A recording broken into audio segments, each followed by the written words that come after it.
విలేకరులు మనం చెప్పుకుంటూ ప్రజల్ని ఇబ్బందులు గురి చేస్తున్నారనే సమాచారం ఉంది. దీనిలో భాగంగా మంచిర్యాల పట్టణంలో ఒక కేసు నమోదు చేసినాము. ఈరోజు వచ్చిన ఫిర్యాదు మేరకు జన్నారం పోలీస్ స్టేషన్లో కూడా ఒక కేసు నమోదు చేయడం జరిగింది. ముఖ్యంగా విలేకరులు అనేవాళ్ళు ఎలక్ట్రానిక్ కానీ ప్రింట్ కానీ సమాజానికి, ప్రజలకు, ప్రభుత్వానికి, ప్రభుత్వ వ్యవస్థలకు వార్తలను చేరవేస్తూ అవగాహన కల్పించే వాళ్ళు చాలా గౌరవప్రదమైన వృత్తి. దీంట్లో గత 20-30 సంవత్సరాల నుంచి పనిచేసే సీనియర్ పాత్రికేయులు ఉన్నారు. జర్నలిజం లాంటి ఉన్నత చదువులు చదివి కూడా వాళ్ళు సమాజ సేవలో వృత్తిలో భాగంగా వచ్చిన వాళ్ళు ఉన్నారు.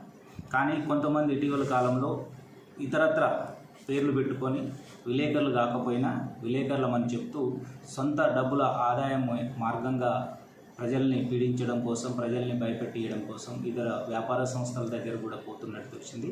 అట్లాంటి వారిపైన కఠినమైన చర్య తీసుకుంటాం. ఎక్స్ట్రాక్షన్ కేసులు కూడా నమోదు చేసి అరెస్ట్ చేయడం జరుగుతుంది. ఇంకా వెహికల్స్పై కూడా ప్రెస్ అని రాసుకుంటున్నారు. ప్రెస్కు సంబంధం లేని వాళ్ళు ప్రెస్ అని రాసుకుంటున్నారు కాబట్టి స్పెషల్ డ్రైవ్ కంటిన్యూ చేస్తున్నాము. ఎవరైతే నిజమైన విలేకరులు ఉంటారో వాళ్లకు వెసులుబాటు కల్పిస్తాము. ఎవరైతే ప్రెస్ కాకుండా ప్రెస్ అని ఉంటారో వాళ్ళపైన క్రిమినల్ కేసులు కూడా నమోదు చేయడం జరుగుతుంది. కాబట్టి ఎవరైనా విలేకరు కాని వ్యక్తి ప్రెస్ అని పెట్టుకొని తిరిగినట్లయితే ఖచ్చితంగా వాళ్ళపైన క్రిమినల్ చర్యలు ఉంటాయి. కాబట్టి ఇప్పటికైనా అలాంటి ఉద్దేశాన్ని, అలాంటి పనులను మానుకొని చక్కగా ఉండాలని కోరుతున్నాము. ఈ రోజు నుంచి స్పెషల్ డ్రైవ్ స్టార్ట్ అవుతుంది.